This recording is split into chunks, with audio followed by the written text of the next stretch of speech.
Seguimos con las preguntas y comentarios.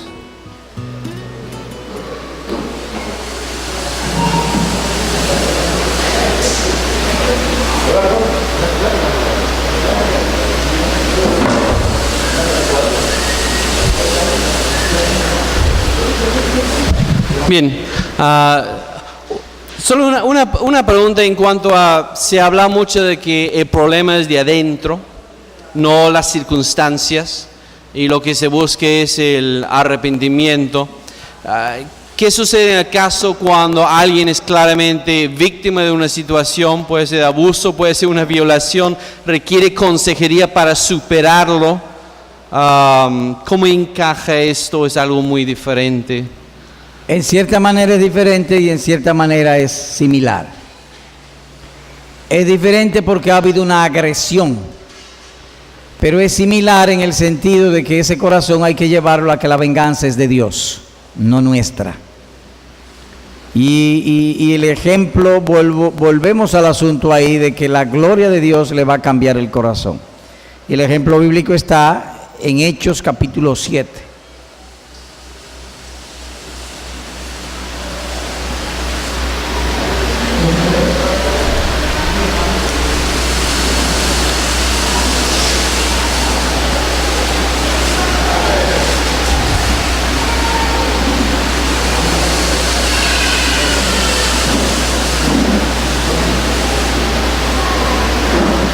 Hechos 7, aquí un hombre que está siendo agredido, se le está haciendo daño en contra de su voluntad.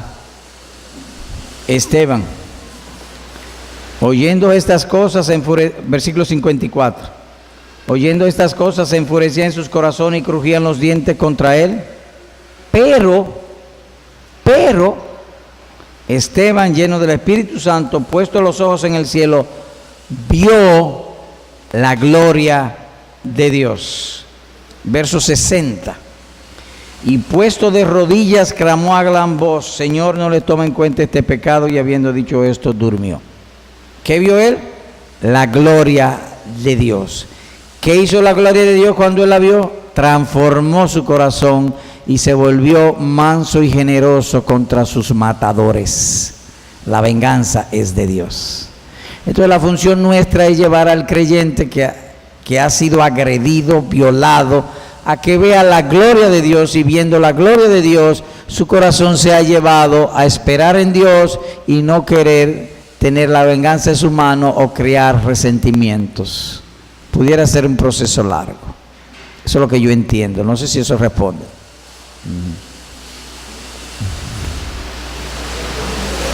¿Alguna otra pregunta?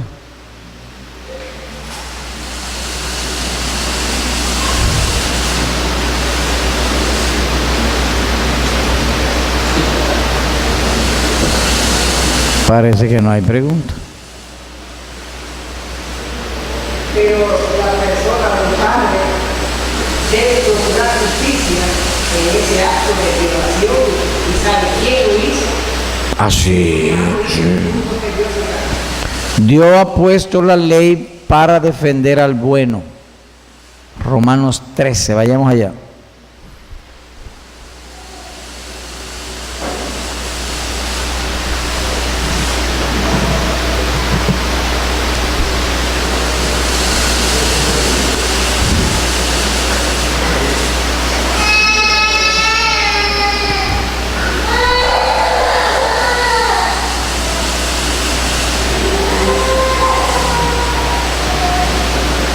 Versículo 3. Porque los magistrados o las autoridades, la justicia, los magistrados no están para infundir temor al que hace el bien, sino al malo. Haz lo bueno y tendrá alabanza de ello, porque es servidor de Dios para tu bien. Y si tu bien te lo ha arrancado de manera injusta y violenta, tú debes y puedes acudir a las autoridades para que te defiendan. Conocí una familia allá, vendió una propiedad, alguien compró la propiedad, hubo un programa de pago y ahora falta como un 5%, 10% del pago, pero estamos hablando de millones, y el individuo no quiere pagar, llévalo a los tribunales. Es decir, él quiere quedarse con lo tuyo sin tu permiso, quiere robar, porque se hizo un contrato de pago y él no quiere honrarlo, ahora no, dice que no quiere pagar, porque el juez diga. La ley está para proteger tu bien. Las naciones se formaron por eso. Un grupo de gente se unió para protegerse unos con otros de otros.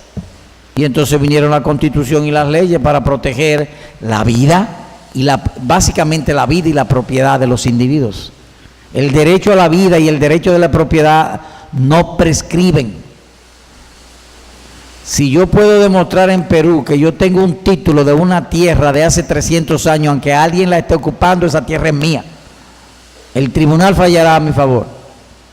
Y yo vi eso en República Dominicana. Una persona ocuparon unos terrenos, duraron como 60 años ocupando los terrenos, enormes, y hasta vendieron solares y lotes y otros construyeron. Y llegó a la Suprema Corte de Justicia y la Suprema Corte de Justicia, ese terreno es de los Morales. A los 5 días vino la policía, las autoridades con tractores y tumbaron todas las casas. Ese terreno es suyo, cójalo. Y hubo protestas y cosas, no, pero ese terreno es de ellos. Es decir, hay derechos que no prescriben. Y del mismo modo, ¿por qué? Porque ellos están para proteger mi bien. De modo que si alguien es violado o lo que sea, a los tribunales, que los jueces hablen. Nosotros tenemos un orfelinato allá en coordinación con la Procuraduría General de la República. Igual que aquí, hay allá en las calles muchos niños ambulantes, huérfanos, abandonados, vulnerables, violados. Pero nosotros no podemos tomar ningún niño de la calle y llevárnoslo a un orfelinato para criarlo, porque todos los niños de la calle tienen un papá y una mamá. Nosotros no podemos hacer eso. Hubo unos misioneros americanos que hicieron eso y casi lo meten preso. Para nosotros recibir un niño tiene que venir con una orden de un juez. Tenemos 60 niños, pero todos esos niños que están en nuestro orfelinato vienen con una orden de un juez. Hay cosas que aunque sean buenas yo no puedo hacerlas, aunque yo tenga la mejor buena intención del mundo, porque violarían la ley. De manera que si yo tengo un dinero, tú no puedes sacármelo del bolsillo y llevártelo y gastarlo. Yo llamo a las autoridades para que me defiendan. Si un niño es violado, lo que sea, lo que fuese, las autoridades están para eso. ¿Eso responde o no? Hermano. Parece que tenía ojo de vidrio porque... pues tenía ojo de vidrio. Sí.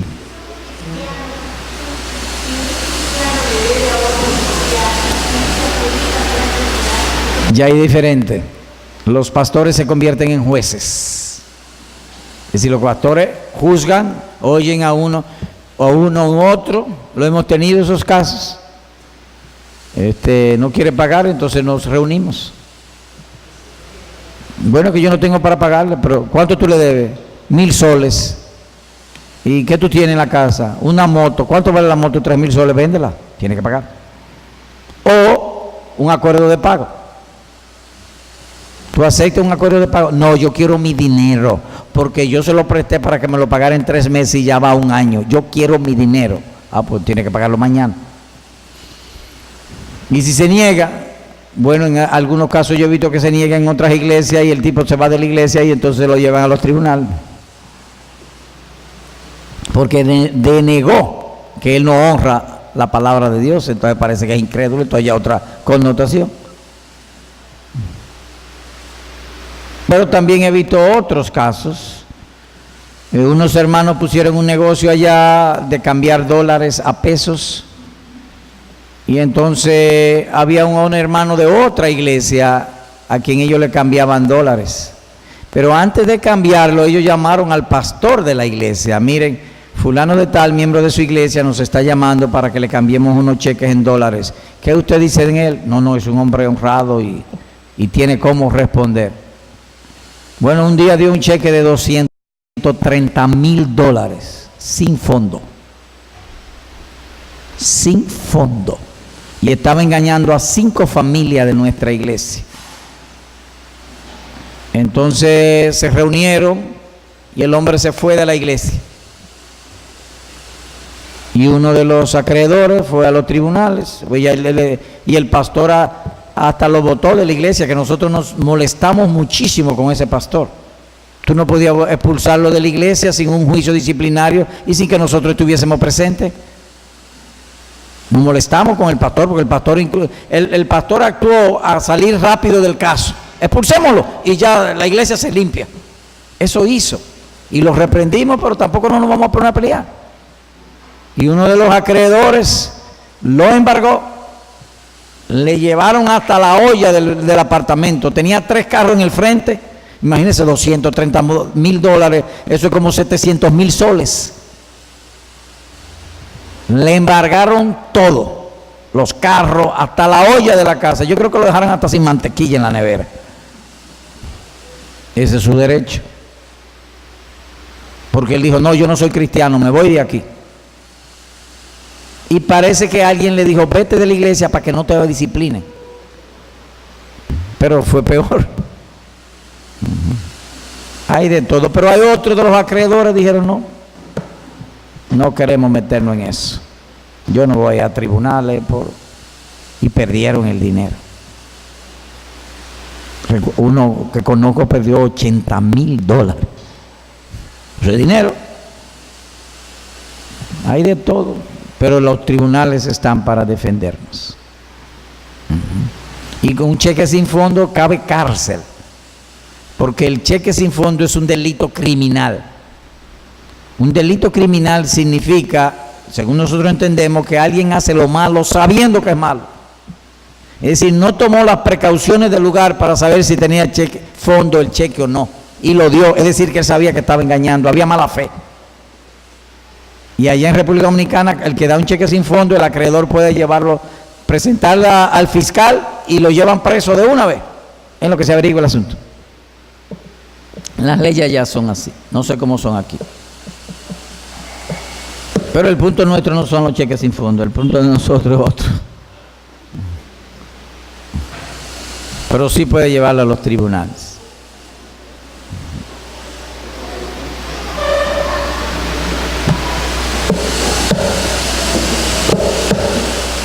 ¿No hay pregunta?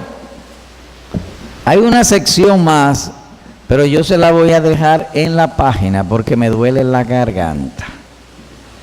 Así que si David no tiene inconveniente, yo terminé. Aquí hay otra. Aparte de, hablando del bautismo y la participación del miembro, es una familia de la iglesia. El esposo es algo conocido. También. El esposo, sí, también. Pero todavía ella no se bautiza, es maestro extraordinario. El momento que ella, ¿por qué no quiere bautizarse? Porque hemos quedado bautizando el culto con el esposo. Es la buena hermana y va bien, bueno, por la necesidad que tenemos ahí como maestro. ¿Es correcto? No. Solamente los miembros pueden dar clase y la manera de ser miembro es por el bautismo. Vayamos a las escrituras antes de responder. Hechos 2.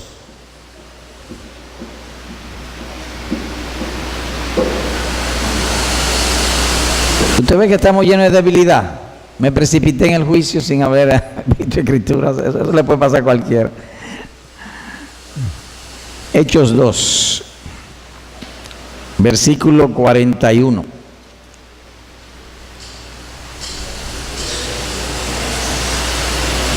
Léalo usted mismo, hermano, en voz alta, por favor. Así que los que recibieron su palabra fueron bautizados y se añadieron a Cristo. Según yo veo en el versículo hay 3 asuntos. ¿Creyeron o recibieron la palabra, que es lo mismo? Fueron bautizados y fueron añadidos a la iglesia local. ¿Quiénes son añadidos a la iglesia local? Los que creen en el Señor Jesucristo, se bautizan y pasan a ser miembros. Ahí lo dice, creo yo que está claro eso. De manera que si una persona dice que cree en Cristo y no se quiere bautizar, hasta ahora me está diciendo que él no cree. Porque el mandato de bautizarse no es del pastor ni de la iglesia, es de Cristo. Entonces, ¿qué yo haría en ese caso? Como el error fue mío y no de él, yo tengo que darle el beneficio de la duda a él. Porque el error fue mío. Que lo metía a dar clase sin que sea miembro. Entonces no puedo sacarlo avergonzado porque yo le produje la vergüenza. No debo ahora ir y decirle, mira, mañana no me enseñe más porque usted no es miembro. Espérate, no, pues yo fui ¿y por qué me hiciste miembro? Ahora me quiere avergonzar en público después que me hiciste miembro sin tener en cuenta las Escrituras. Entonces yo lo trataría de otro modo. Yo lo llevaría a ese mismo versículo. Mira, yo quiero que tú entiendas que Cristo te está mandando a bautizarte. ¿Qué tú necesitas para bautizarte?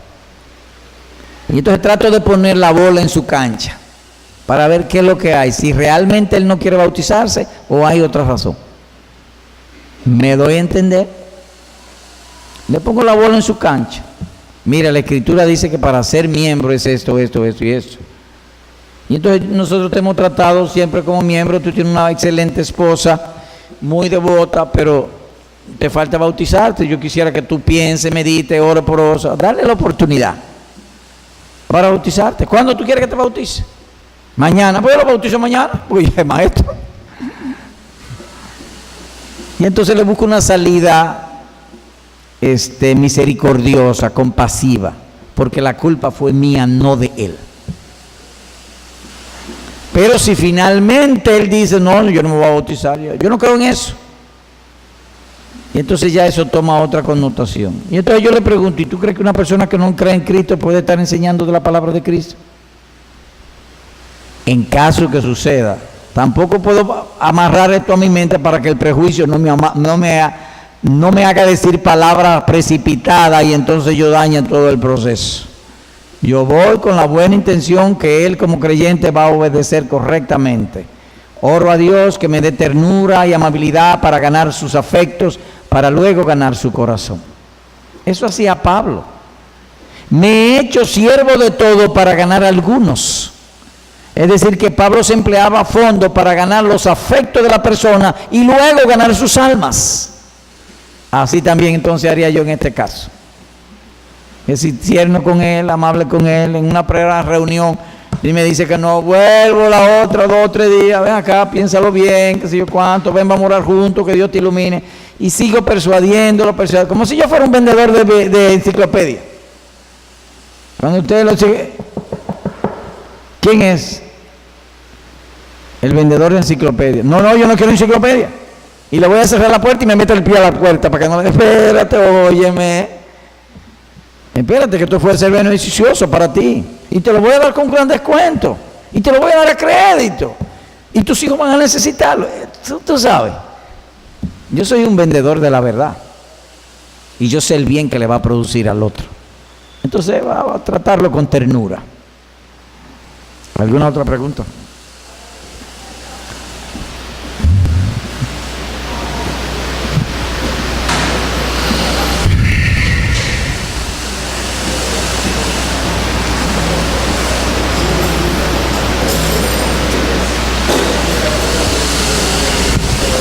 Hermano, en cuanto a la consejería, usted nos mencionó de que debe conducir... ¿Puede cerrar esa puerta, por favor? El sol me molesta.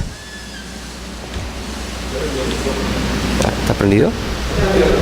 Ya. No, en cuanto a la consejería, usted nos mencionó que siempre debemos llevar a la persona a tener esperanza. Sí. No, ¿qué pasaría si en caso de la consejería uno ve cierta obstinación de esa persona hacia un pecado o hacia algo y no hay como que querer arrepentirse o querer dejar algo, un pecado?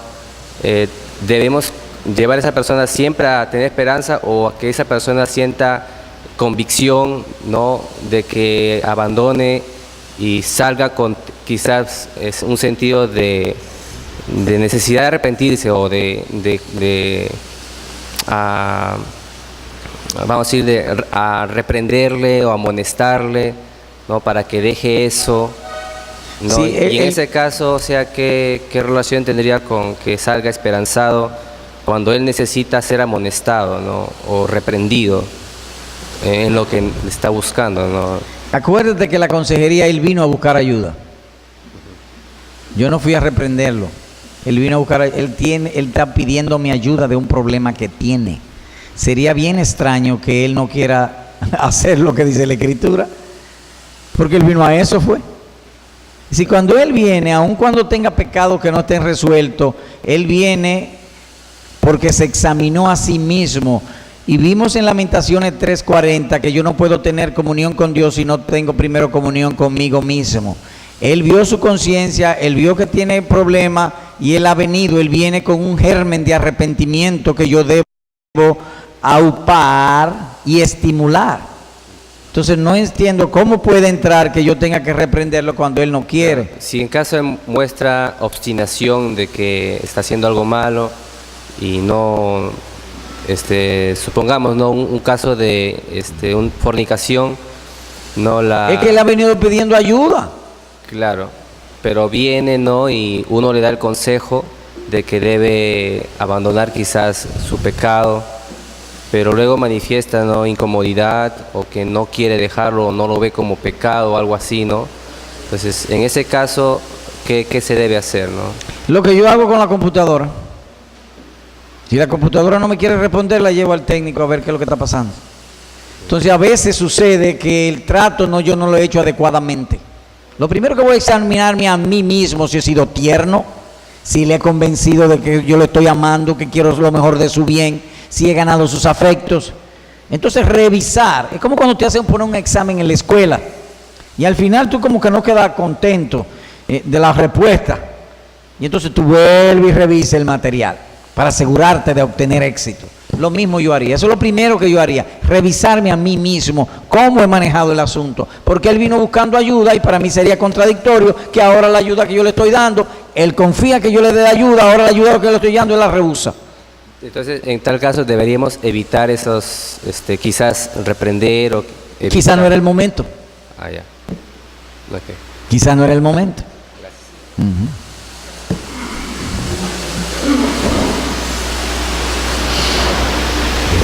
Sí. La consejería es eso. La persona viene.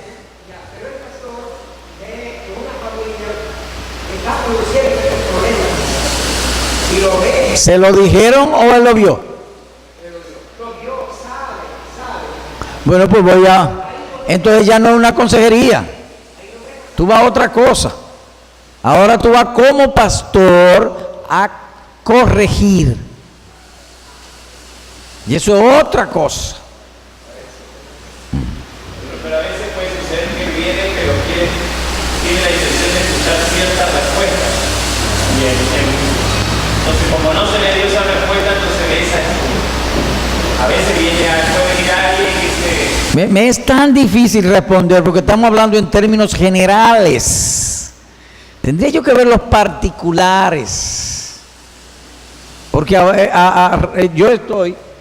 yo tengo la capacidad de influir bondadosamente en otro. Entonces tengo que averiguar si los canales que estoy usando para dar esa buena influencia yo lo estoy usando adecuadamente para producirlo. Pudiera ser que no. Ahora, si es que yo me entero que el hermano o yo vi que está haciendo tal cual cosa, entonces yo como pastor debo ir y entonces corregir siempre primero preguntando, sin acusaciones. Aun cuando yo lo haya visto, tengo que confirmar el hecho. Y le voy a traer otra vez el caso del diezmo.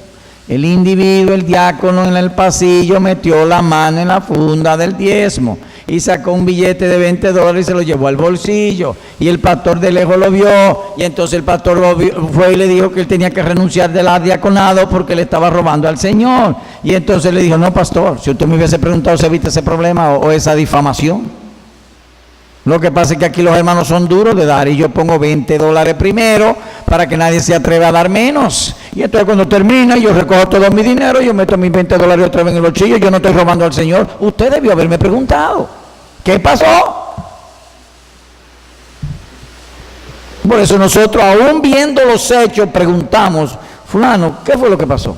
Yo que te vi que tú sacaste $20 de cosas, pues ¿qué fue lo que pasó? ¿Por qué tú hiciste eso? Preguntar. Y por eso le llamamos las 8 preguntas de Polison. La labor nuestra es recabar información con ternura, con misericordia, con el fin de ayudar, de ser bondadosos. Muy buena la pregunta, ¿eh?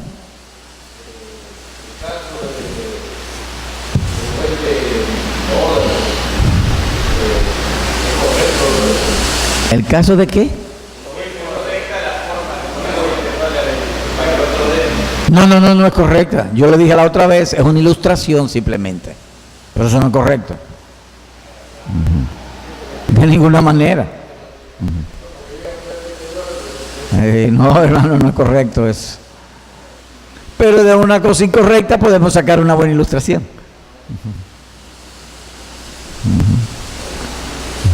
Pablo de una cosa incorrecta sacó una buena enseñanza. Exacto. Gracias, Walter.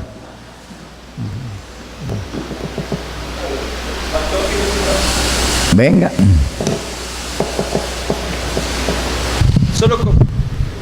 Solo como a modo de aclaración,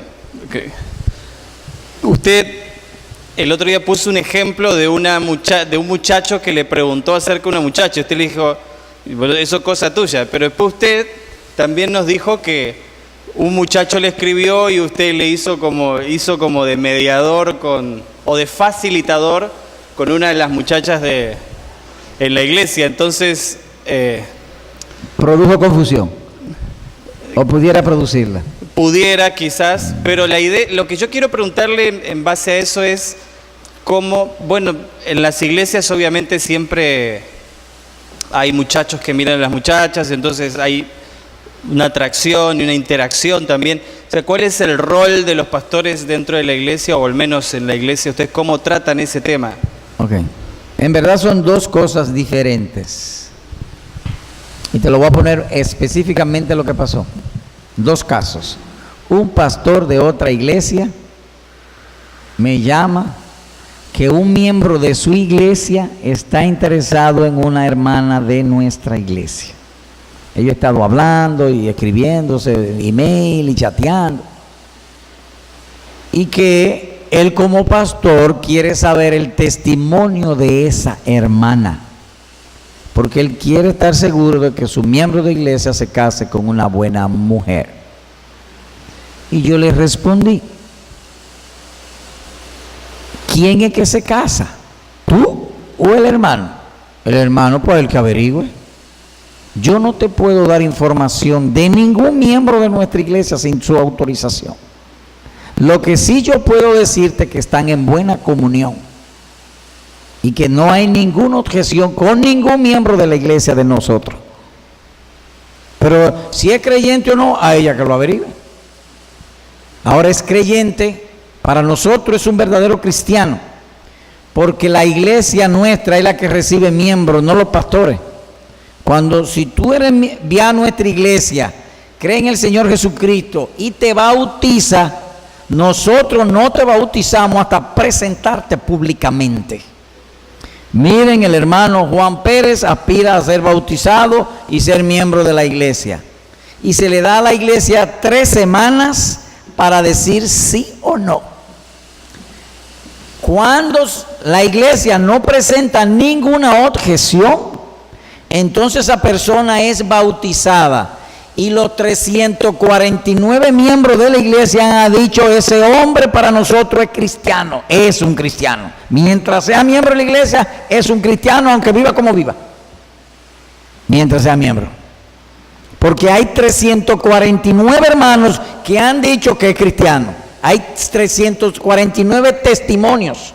Y yo le explicaba a ese pastor eso, ese hombre es cristiano, él es miembro de la iglesia. ¿O tú quieres que yo vaya a la tuya a averiguar si ese muchacho es verdadero cristiano? ¿Verdad que no? No, ni tú puedes hacer eso, ni yo tampoco. La Escritura dice clarísimo que se case con tal que sea en el Señor. ¿Por qué él se enamoró de nuestra hermana?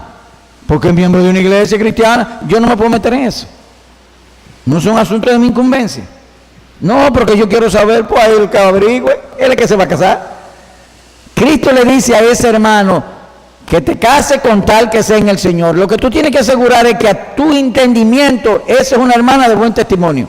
Al entendimiento del que se va a casar, no del pastor. Pablo no dice al pastor, Pablo dice al hermano. Cásese con quien quiera con tal que sea en el Señor. El pastor me pidió disculpas. Digo, sí, tienes razón. No, nosotros no podemos meter, yo no me puedo meter en eso. No me pregunte a mí. Nadie en la iglesia se atreve a preguntarme a mí de, mire hermano, yo estoy enamorado de Juanita, ¿qué usted cree de ella? No me pregunte a mí, pregúntaselo a ella. No, porque usted es el pastor y usted conoce a todo el mundo precisamente. Yo no tengo autorización de ella para decirte. Lo que te voy a decir es que es cristiana, porque es miembro de la iglesia. ¿Tiene buen testimonio o no a tus ojos? Ya eso tú tienes que determinar. Ese es el punto. Porque el mandamiento era la otra era del enamoramiento. Ok. Nosotros entendemos que así como Abraham le buscó esposa a Isaac, así los pastores deben ayudar a los hermanos a buscar pareja dentro de la iglesia. Eso entendemos nosotros. Dos de nuestros pastores, hemos tenido 6 pastores, pero 2 de ellos te voy a contar un caso. El primero de ellos, mire pastor, yo estoy enamorado de la hermana, voy a decir un nombre que no es ese, Josefina. Así. ¿Y qué tú quieres? Yo quisiera ver si usted me ayuda, a ver si usted me introduce con ella, porque yo no la conozco bien. No, está bien. Me topo con Josefina en el pasillo. Mira, Josefina, quería decirte algo. Yo no sé si tú has pensado en Francisco, pero él parece que está interesado en ti. Pastor, no me toque. Pastor, ese es el último hombre con que yo me casaría en este mundo. Y me trayó la puerta de mi oficina. No toque, que me distrae. Y tienen 3 hijos. Yo fui y le conté lo que ella dijo. Y yo le dije a él, mira, insiste. Si tú quieres tú insistiría. Y ahora tienen 3 muchachos. Y la otra pasó lo mismo, me trayó, y 2 de ellos son pastores de nuestra iglesia. La otra esposa me dijo lo mismo, me trayó la puerta. Ese es el último hombre con que yo me casaría en este mundo. Y ahora lo adoran. Y si nosotros facilitamos.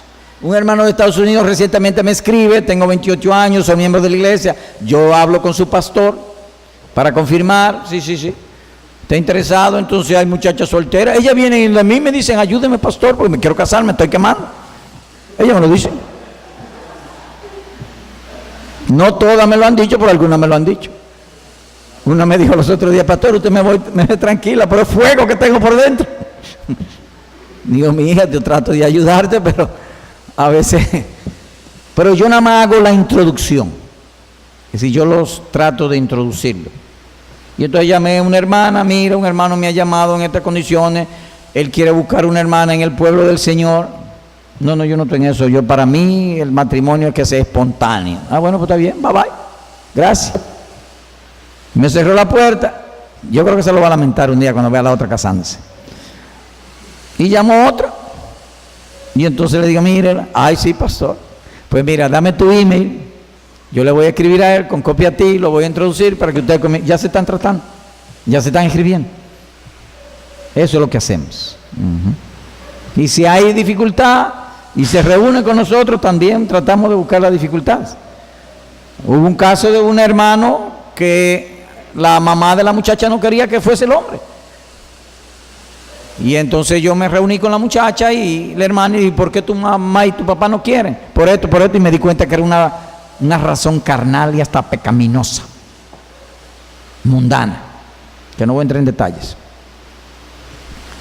Y entonces pues me reuní con ellos y lo hice entrar en razón y se casaron y ahí están felices.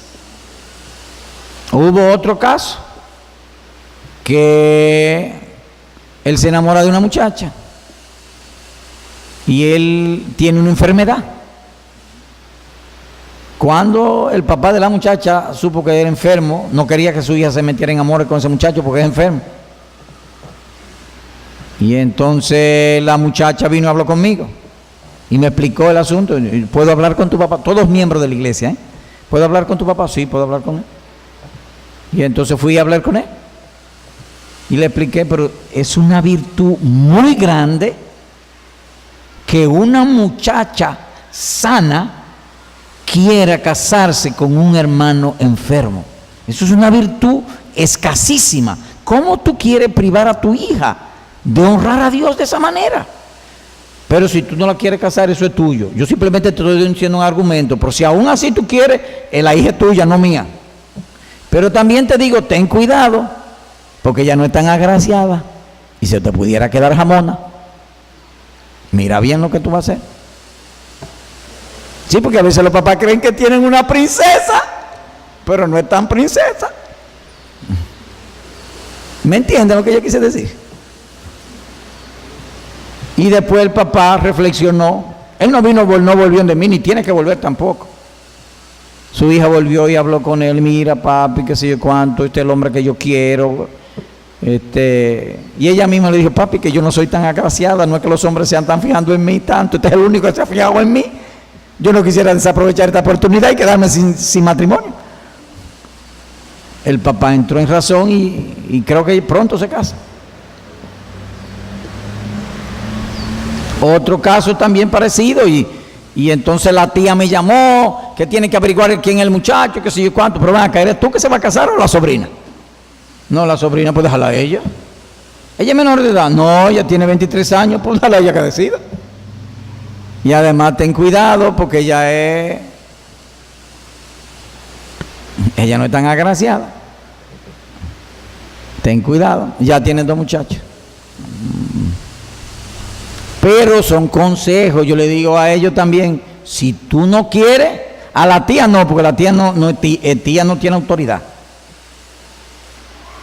Su mamá, el papá la abandonó, es decir que ella nada más vive con su mamá. Lo que diga la mamá. ¿Tú quieres que yo llame a la mamá, a tu hermana, para que le pregunte? Sí, llámalo, llame a la hermana y la hermana me dijo, no le haga caso. Esa es hija mía, no de ella. Ella es hermana mía, pero mi hija no es hija de ella. Y mi hermana es muy metiche. No le haga caso, pastor. Y yo me retiré. Estoy hablando en términos coloquiales, ¿te entiendes? Yo no es que yo no hablo así, yo trato de ser tierno, amable, pero quiero darle un sazón. Y por eso me expreso de esa manera. Pero eso es lo que entendemos. No estamos diciendo que ustedes tienen que ser así. Él me preguntó qué entendemos nosotros. Y una de las cosas es que la manada es pequeña. Las opciones de matrimonio para nuestras muchachas no son tan abundantes. De manera que cuando aparece un indicio hay que darle seguimiento. Eso es lo que yo creo y creo que estoy haciendo un bien. Todavía no me he encontrado una que no me lo haya agradecido.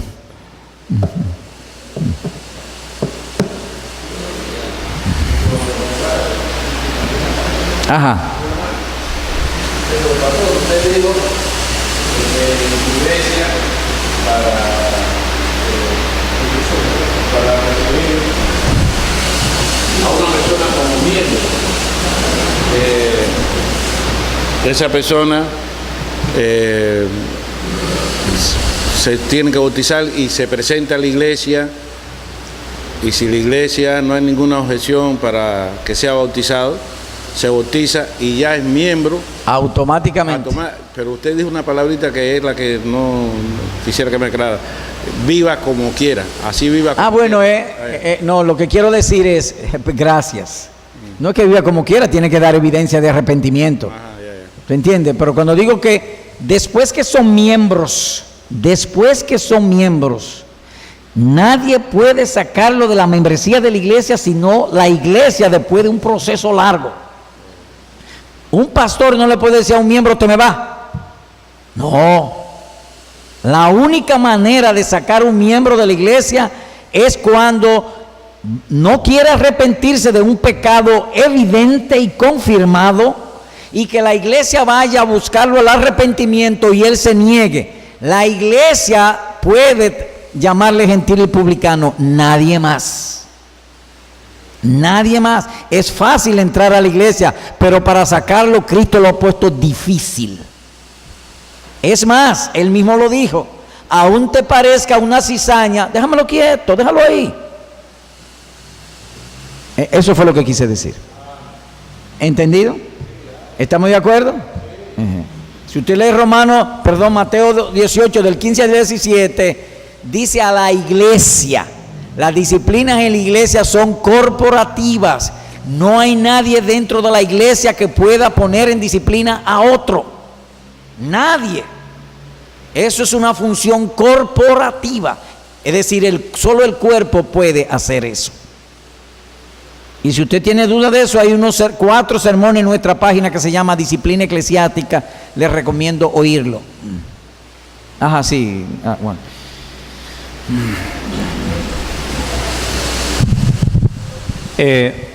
Yo he leído la Constitución que ustedes tienen y creo que hacen una diferencia entre disciplina y excomunión.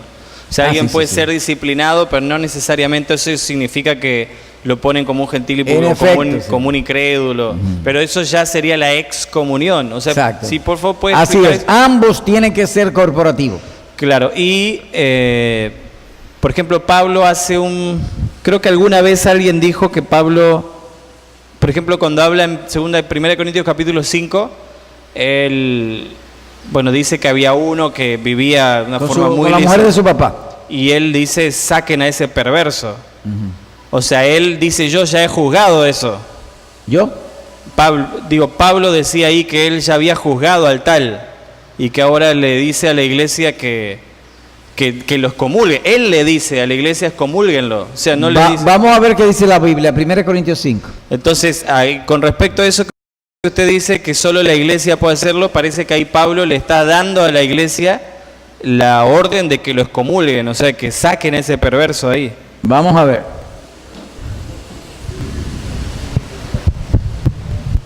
Léelo tú mismo. Bueno, yo lo leo. 1 Corintios 5, 3.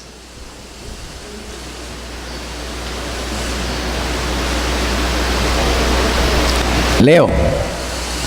Ciertamente yo, como ausente en cuerpo, pero presente en espíritu, ya como presente he juzgado al que tal cosa ha hecho. Ya yo lo juzgué. En el nombre de nuestro Señor Jesucristo, reunidos vosotros y mi espíritu con el poder de nuestro Señor Jesucristo, el tal se ha entregado a Satanás para destrucción de la carne a fin de que el espíritu sea salvo en el día del Señor Jesús. En otras palabras, yo soy apóstol, pero yo no puedo expulsarlo sin ustedes. Eso es lo que está diciendo. Yo lo he juzgado, pero yo no puedo expulsarlo sin ustedes. Reunidos, lo dice clarísimo. Reunidos ustedes, primero ustedes, y mi espíritu, es decir, yo en espíritu, en principio espiritual, por una inspiración profética del Espíritu Santo, como si fuera Cristo mismo presente, en el nombre del Señor Jesucristo, como si fuera Cristo mismo presente, yo no puedo expulsarlo sin ustedes. Es la iglesia solamente que aplica la disciplina corporativa, o la disciplina en la iglesia es corporativa. ¿Lo ve? Sin ustedes no puedo hacerlo. Yo lo juzgué, pero no puedo expulsarlo. No está así.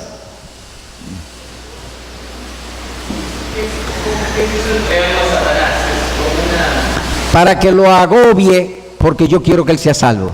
Toda la disciplina de la iglesia tiene como fin la salvación del individuo. Y si usted lee en 2 Corintios, el individuo vino a ser salvo. Y querían ponerle la vida más difícil. Él dijo, no, ámenlo. No lo fastidien, déjenlo tranquilo. Alegrémonos que volvió. Sí, porque a veces la disciplina, los hermanos quieren volarle la cabeza y fastidiarlo cuando el hombre se ha arrepentido. Debiéramos estar gozosos junto con los ángeles. ¿Me expliqué, Walter? Muy grave, por ejemplo, hay casos a veces en que se descubre que un hombre estaba violando o sea,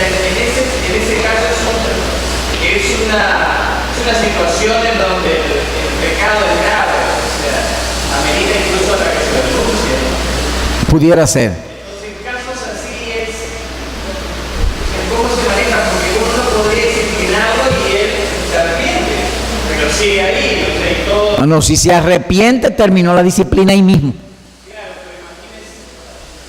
Claro, eso es lo que no me queda claro, porque algunos dicen que hay como, por ejemplo, casos graves, así de perversidad y demás, el hombre tendría que ser excomulgado automáticamente. La excomunión a la luz de Mateo 18, 15 al 17, solamente es cuando hay rehusarse al arrepentimiento, a la rebeldía. Lo que se está juzgando ya no es el pecado que cometió, lo que se está juzgando es que él no quiere arrepentirse. Eso es lo que se juzga. Esa es la única razón para expulsarlo. Cuando él ha cometido un pecado grave y no quiere arrepentirse. Es decir, que la única razón de excomunión es rebeldía, no el pecado en sí.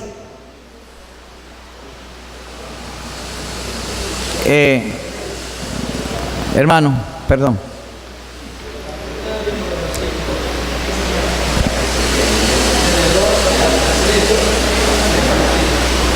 Desde el 11 al 13. Más bien os escribí que no os juntéis con ninguno que llamándose hermano fuere fornicario o avaro o idólatra o maldiciente o borracho o ladrón, con el tal ni aun comáis, porque qué razón tendría yo para juzgar a los que están fuera. ¿No juzgáis vosotros a los que están dentro? Porque a los que están fuera Dios juzgará. Quitad pues a ese perverso de entre vosotros. Después que una persona es expulsada, hay que tratarla como gentil y publicano. ¿Y qué significa gentil y publicano? Como tratamos a cualquier incrédulo, predicarle el evangelio otra vez, y todas las veces que quiera venir a la iglesia es bienvenido. Pero no es hermano, pues ya no es, él no es hermano. Él no se quiso arrepentir. A veces también se iba a eso porque uno trata de comunión como diciendo a alguien, ya te votamos. No. Él sale de la membresía eclesiástica celestial o espiritual y es un impío mientras preserve de esa manera, y le tratamos por impío, pero sigue siendo nuestro amigo. Ahora, si él dice que es hermano, ya otra cosa. Pero si él reconoce que es un impío, como un impío cualquiera. Si dice que es hermano. Claro, pero si usted dice que vamos a ir y disciplinamos a alguien, ¿no? Se va. Y todavía sigue viniendo, y nosotros tenemos que obedecer lo que dice la Escritura, entonces Dios junté. Si él se llama a sí mismo hermano, si él dice, pues lo hemos tenido, En otras palabras, te lo voy a poner en un lenguaje más extremo. Tuvimos una persona en nuestra iglesia, cometió pecado, lo hicimos todo el proceso, le dimos meses esperando que se arrepintiera. No se quiere arrepentir, no, yo me voy a quedar así, yo soy impío, y nos dijo que era impío. Entonces fue expulsado. Y suponte que ese hermano, que ya no es hermano, me invita a comer a su casa, yo voy tranquilo, porque él dijo que él era impío. Él no es hermano. Ahora, si llamándose hermano, ya es otra cosa. Ahí ni con él comáis. Pero si él reconoce que él es un impío, ya es un impío igual que los otros. Yo trato de predicarle el evangelio otra vez, de salvarlo como si fuera un impío cualquiera, porque el texto lo dice clarísimo. Si llamándose hermano. Pero si una persona lo ha expulsado de la iglesia, es un amigo y donde quiera que nos encontramos. La semana antepasada de venir para acá, estaba yo en el supermercado y me encontré con una muchacha que fue expulsada. Y fue y la abracé. Te estamos esperando en la iglesia, vuelve. Ella se fue, abandonó el marido y se fue con otro hombre. Y le dije, ven con tu marido nuevo. Tráelo. Y lo convertimos a él también contigo. La iglesia es para salvar. Eso es lo que nosotros entendemos. Pero no le vamos a hacer la vida imposible a un tipo que me ha dicho, sí, yo soy impío y por eso me fui, por eso no me he arrepentido. Pues ya se acabó. Él me está diciendo, cometí un error en hacerme miembro de la iglesia, pero ya no más. Y entonces lo trato como gentil y publicano. Pero eso de que no lo salude en la calle, no, eso es crueldad. Porque si algo lo va a traer, va a ser mi amor y mi ternura. Y eso es lo que dice Pablo. Recibidlo y confirmar el amor para con él.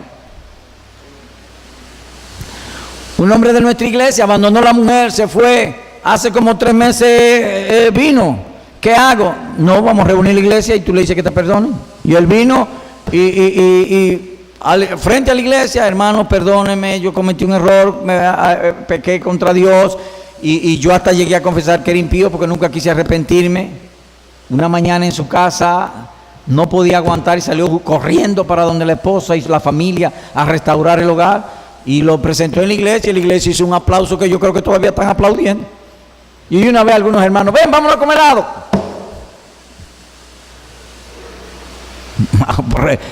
El amor, ese es el amor que Cristo hace con nosotros.